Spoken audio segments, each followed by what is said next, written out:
when evil parents realize they've been caught. 911 emergency, what are you reporting? I just ran away from home because I live in a family of 15, and my two little sisters right now are chained up. When a 911 operator for Riverside County receives a strange call from what sounds like a very confused child, she has no idea of the horrors about to be revealed to her. My two little sisters right now chained up. How old are they?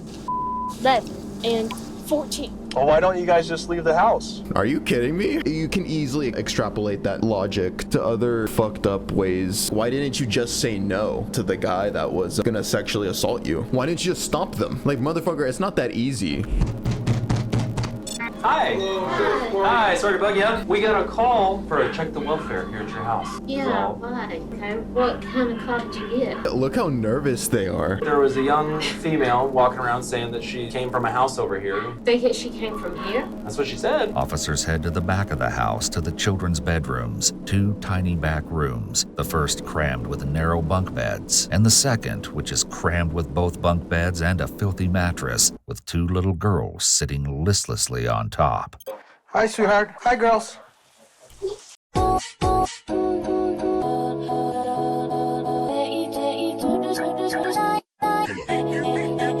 Aryan brothers, assemble! Yo, we doing the chant? Hell yeah, we're doing the chant. White pride worldwide! You really made Don't clip that! Yeah, I can speak Spanish. Hola, ¿cómo estás? Me llamo Omar. Vivo en los Estados Unidos. Mi bebida favorita. Hello, YouTube. In today's video, we are going to be watching When Evil Parents Realize They've Been Caught by Iwu Body Cam. That's the channel name. As you can see, we are on Twitch right now. There's chat over there. So yeah, you should like join us for moments like this, and also make sure to follow me on Instagram and Twitter so that you stay updated on what I'm doing. All right, 3, 2, 1. 911 emergency, what are you reporting?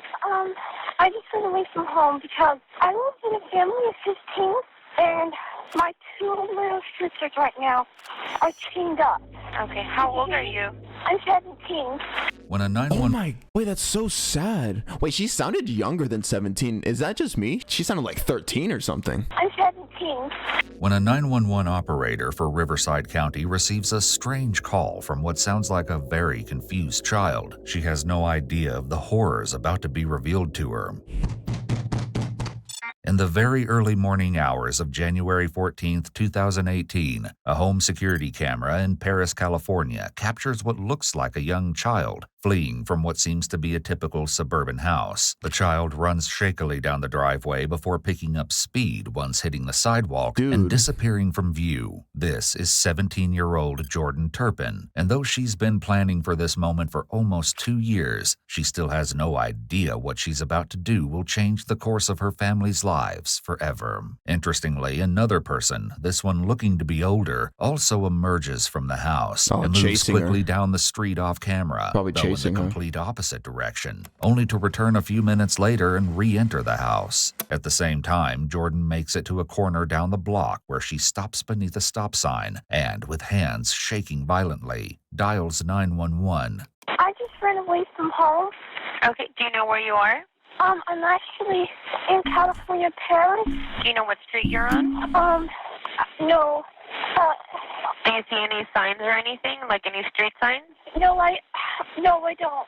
The operator speaks with her for a minute before realizing this is a matter for the sheriff's department and asks Jordan to hold on 1 second while she transfers her. Jordan agrees and stands, panting in the darkness, full of adrenaline and fear that at any moment her parents will appear out of the shadows. It's BHB with the transfer. She's not sure where she's at. She says that she's in Paris and she ran away from home. Okay. Hello?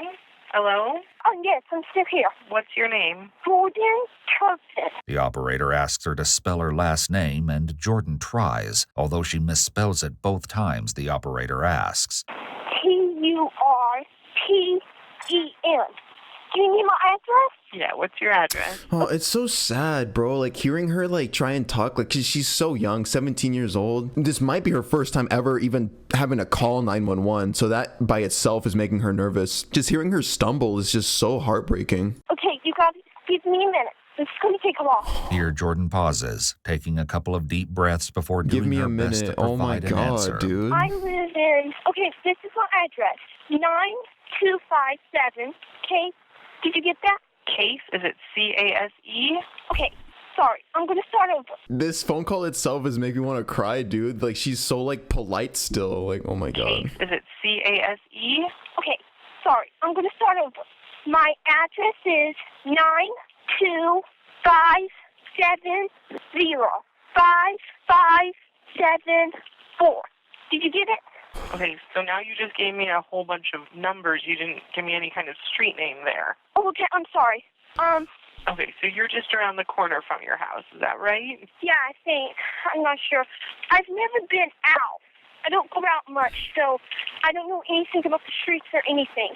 It's later revealed that Jordan has never been to school or received any kind of formal education whatsoever, so the fact she's able to offer anything at all is actually rather impressive. The operator asks Jordan a couple more questions about her location before getting to the heart of the matter. Why did you leave your house? What? Why did you leave your house? My two little sisters right now are chained up Where are they chained up at? on their bed. Then there are 15 kids? There's 13 kids, and then a mother and father. 13? Did the parents have all of them? Or did they kidnap some? Jesus. Are you in a corner right now? I might be. Is there a street sign? Is there a pole with two names at the top? I just see a stop sign. Okay, can you go over and stand right at that stop sign? Yes. Shortly thereafter, Deputy Anthony Colaci, at the end of a long graveyard shift, pulls up to the curb, getting out to greet the small, disheveled figure standing alone in the darkness. Hi, Jordan. Hi, what's going on? Okay. I just ran away from home, Okay. and I live in a family of 15. Okay. Thank you so much. There's a mother and father, and then there's 13 kids. Uh-huh. And, How old are the kids? okay, some of them are, like, okay, my older sister's 29, the youngest is 2. And they all live in the house? Yes. Even your 29-year-old sister? Yes.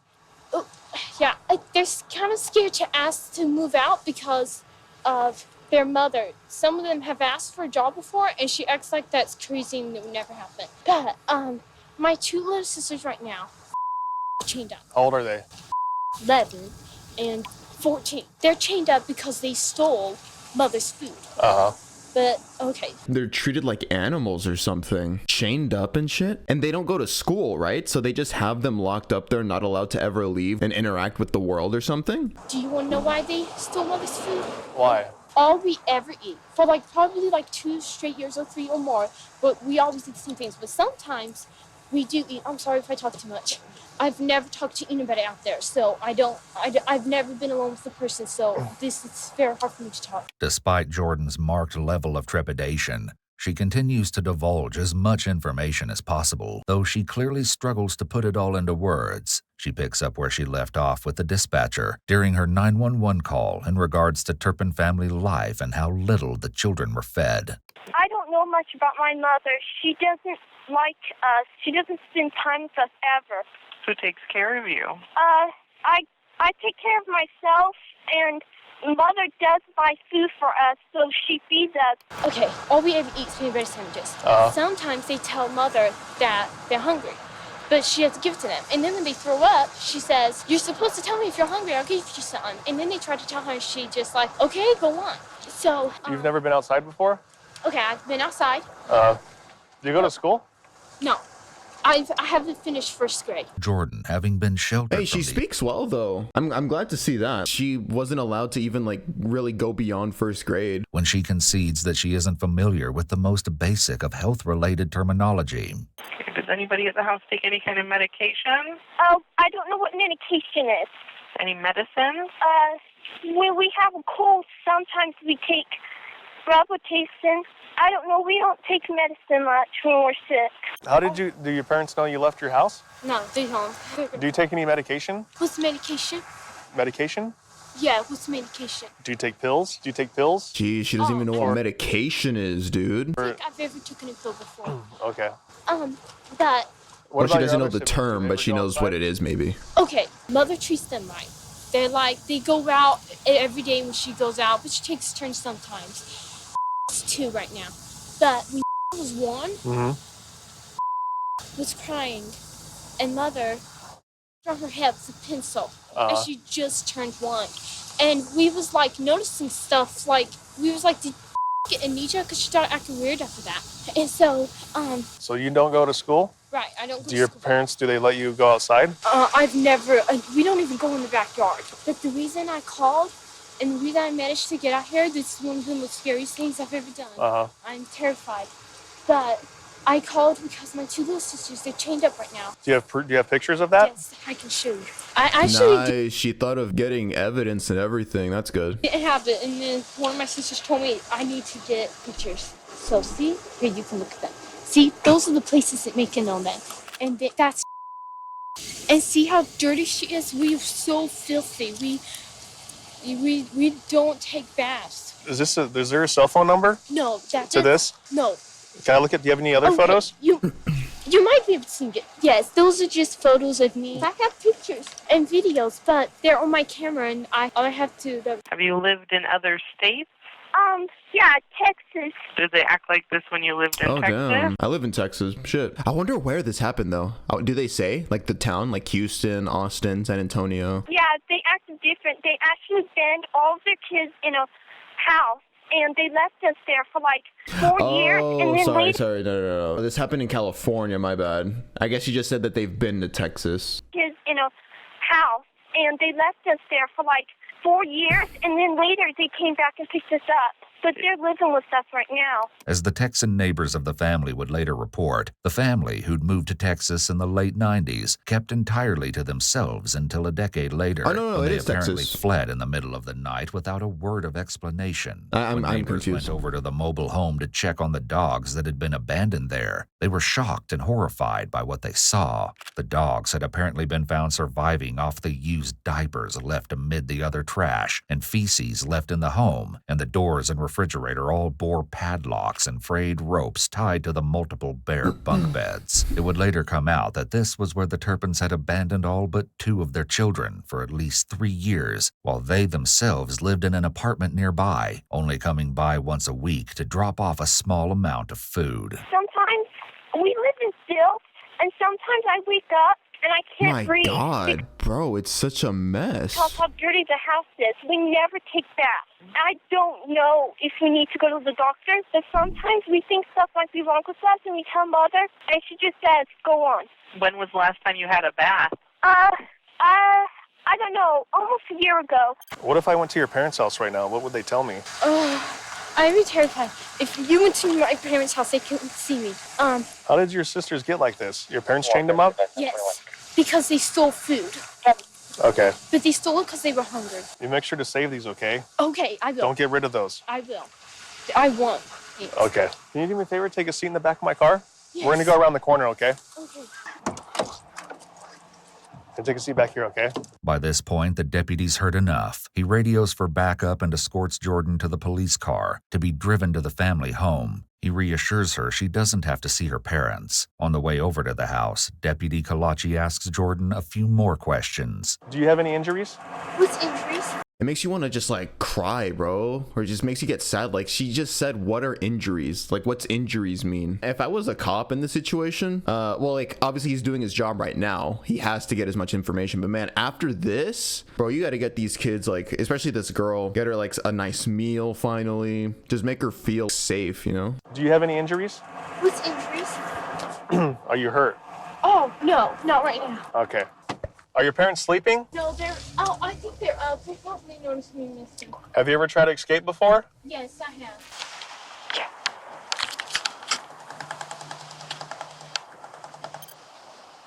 How much would it cost to take me to Nevada?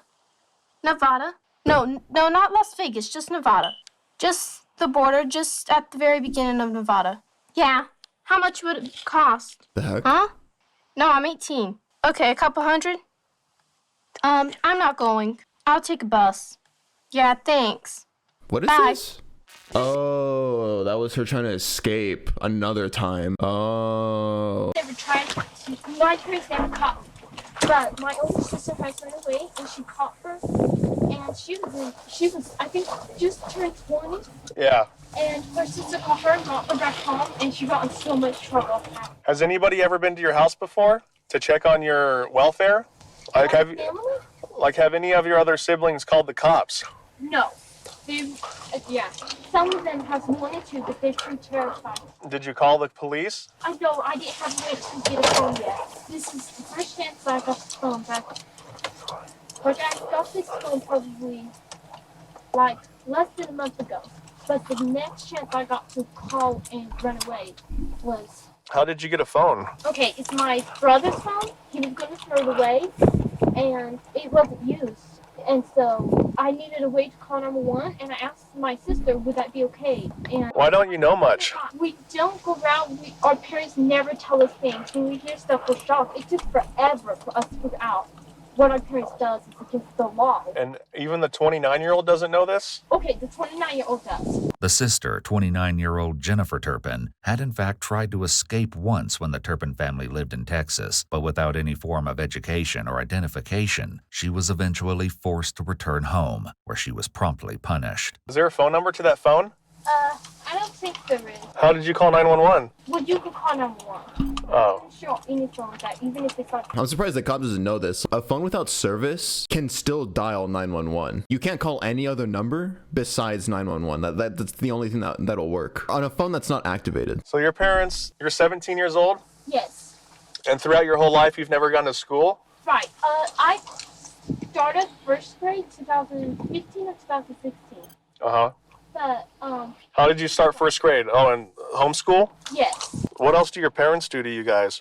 Oh, my brother's changed up too right now. Why did you decide to leave today? It was the next chance I got that I could phone. How did you get a chance to get out? Some of his questions are making me mad. I don't know why. So when you left right now, you left out the window? Yes. And your mom was awake when she was in the other room? Yeah. Does your dad have a gun? Are there any weapons in the house? Yes, but they don't use it.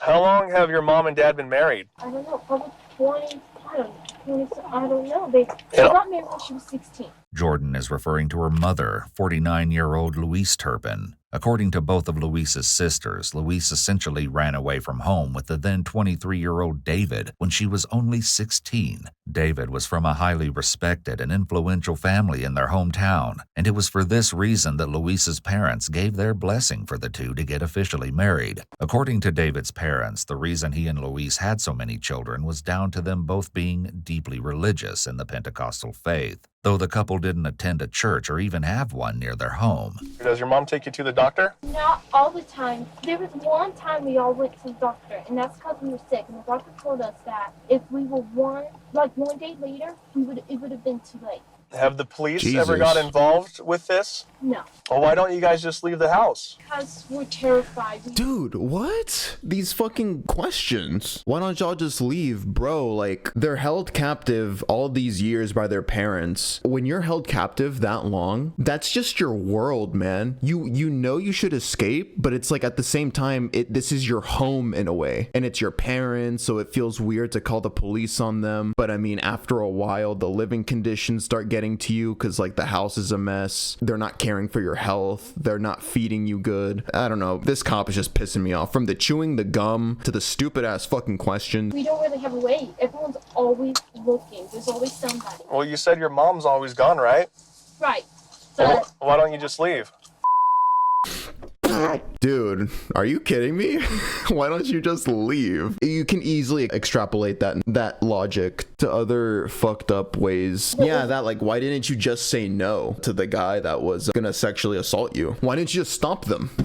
Like, motherfucker, it's not that easy. At this point, the other officers pull up to the scene and Deputy Kalachi steps out of the car to direct them. It's now 7 a.m. and the sun has started to rise on this cool January morning when they approach the front door and knock loudly for a couple minutes. Hi. Hi. Hi, sorry to bug you. How are you guys doing? Good. We got a call for a check the welfare here at your house. So For what? check the welfare. So just basically check on everybody, make sure everybody's okay. Yeah, why? Do you guys have kids in the house? Yes. Okay, do you mind if we come in and just take a look, make sure everybody's safe and everything's okay? Okay, what kind of car did you get? Look how nervous they are. Ooh, they know they're fucked. They can't hide that shit. They can't hide that at all. The chains. There was a young female walking around saying that she came from a house over here. We were able to find out that this was a house, and we just wanted to check and make sure everybody was okay. She came from here? That's what she said. From inside this house? I think so. Otherwise, we wouldn't be knocking on your door at Sunday. Did she say her name?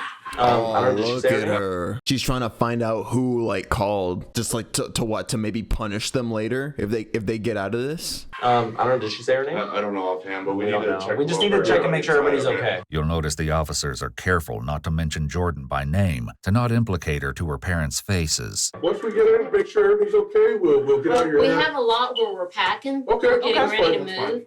No worries. So it's a mess in here. So. All right, that's fine. We don't mind messes. We've been But in I worse. mean- How you doing, sir? I'm doing okay. Okay. We were just in bed. I mean, like. So most That's people are right now, so we expect you guys to be in bed.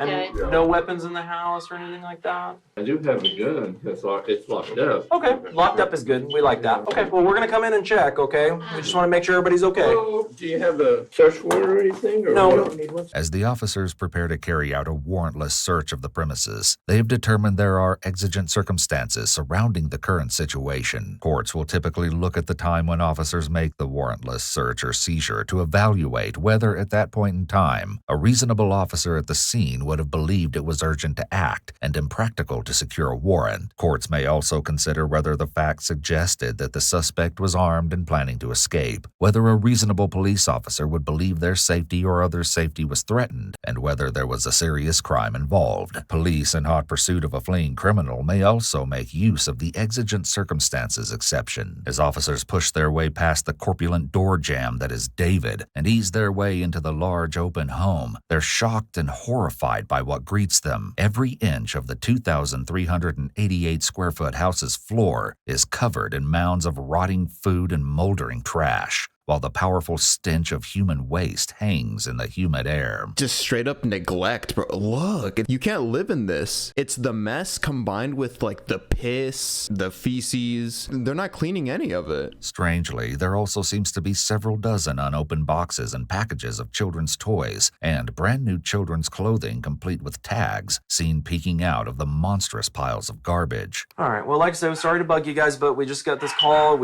All we do is we just check and make sure everybody's okay.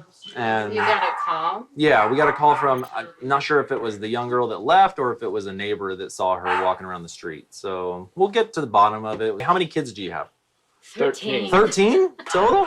Yeah. Woo! Jesus. You guys are busy. You guys are busy. Jesus, what a comment. Also, I don't know why they're telling them all of this. Like, we got a call from a girl, from one of your girls. Like, I don't know, man. I would have done a little bit more to protect the identity of the person who called. I don't know. Officers head to the back of the house to the children's bedrooms, 2 tiny back rooms, the first crammed with narrow bunk beds, but otherwise empty, and the second, which is crammed with both bunk beds and a filthy mattress, which is sitting on the floor with 2 little girls sitting listlessly on top. Hi, sweetheart. Hi, girls. Can I see your wrist? Yeah. Which one? Look. Okay.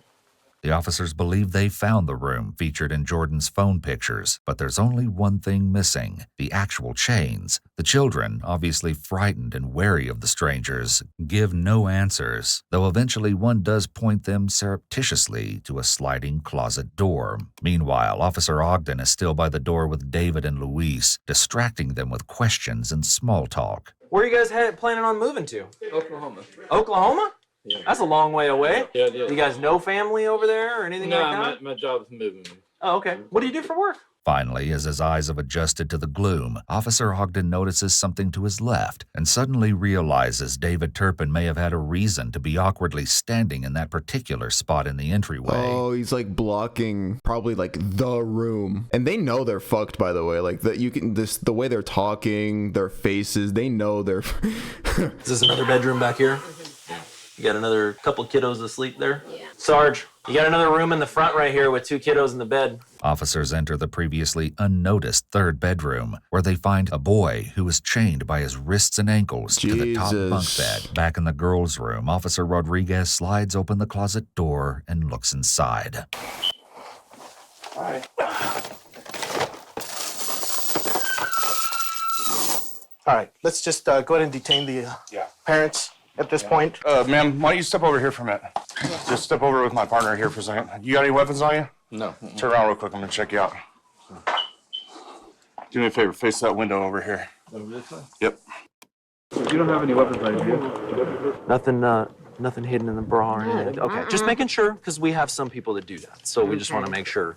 Like I said, I've never been in trouble. Okay. Well, you are now, bitch. As if that helps your case. Like, well, after we find out that you've kept your 13 children hostage for years, well, that's gonna change. This is a first for me. And, Okay. Well, I don't understand. I'll explain everything as soon as we make sure everybody's safe. Now, let me ask you: are there keys to the little locks? Yes. Okay. Where are they? My son and daughter can get them.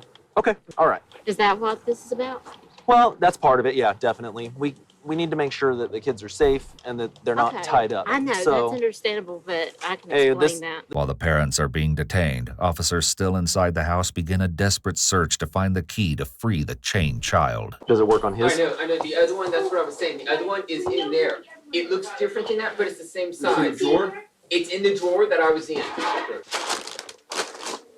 And finally, the young boy is freed. All 13 of the Turpin children were immediately taken to the hospital to receive treatment for their severe malnutrition and other injuries. Jesus. Their ages were officially determined, and though all had the... What if the cops didn't show up? The rest of the day, like, I don't know, man. Like, you imagine your day. We're on our phones. We're, if we're hungry, we just go eat whatever we want, blah, blah, blah. This kid's day would have just been hearing their parents maybe watching TV in the living room, and you're just there, unable to move from your bed. Your wrist is probably hurting. Of children under 18, more than half of them, in fact, were actually adults between the ages of 18 and 29. The 28-year-old weighed only 82 pounds at the time of rescue, and all of the children suffered cognitive impairment and nerve damage from the consistent lack of food. Investigators would learn that food was something the children were psychologically tormented with, as the parents would buy large food items, such as whole pies, then leave them out for the children to look at, but not eat. As it turns out, the unopened toys investigators saw around the house on the day of the rescue were bought for the very same reasons. So the reason why the house was a mess was because they wanted the kids to be looking at things that they couldn't have. Jesus. Investigators would also discover that none of the children were educated, and indeed, none would claim to have knowledge beyond that of an average third grader. David Turpin had filed documents with the county claiming he was running a school out of his home for children, but this was later proved to be completely false. The most they did was inform the children as to what grade they were supposed to be in, on the off chance a stranger asked them during one of their few ventures outside. With the oldest daughter, Jennifer, explaining, they loved to point out things in Deuteronomy, saying that, "We have the right to do this to you. I was afraid to do one little thing wrong." When interrogated by authorities, both parents were completely unwilling or unable to come up with a single viable reason for why they treated their children this way. And Louise even seemed confused by the questioning. She later wrote this letter to her children from her jail cell. It reads, "Father and I love you so much. We're so sorry for everything we've done wrong, and now realize that we had done some things wrong.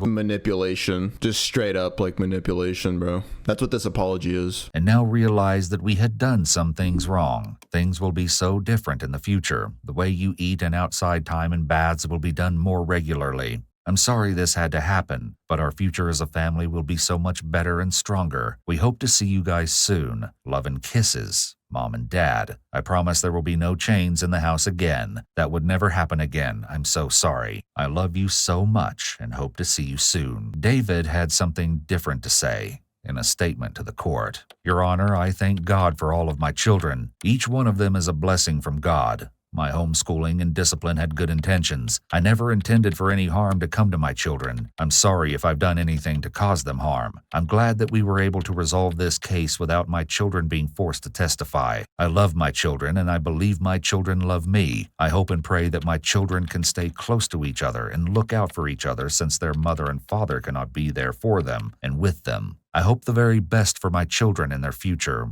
When it came time for the children to give statements to the courts, one defended her parents. Joy Turpin, 21 at the time, had this to say: I want the court to know that our parents loved each other and loved each of their children. They felt that God blessed them with all their children, so they kept away from the world and trusted God would guide them through life. Through the years, things became more and more overwhelming, but they kept trusting in God. I remember our mother sitting in her recliner and crying, saying she don't know what to do. She didn't want to use rope or chains, but she was afraid her children were taking in too much sugar and caffeine. Our parents didn't know we were malnourished. Our parents decided to start homeschooling all their children. I believe our parents were afraid to put us in public school for many reasons. I feel like 25 years is too long of a sentence. I believe with all my heart that our parents tried their best to raise all 13 of us, and they wanted to give us a good life. The oldest child, Jennifer, gave a statement that seems much more in line with the other children who gave interviews to the press. I'm in college now and living independently.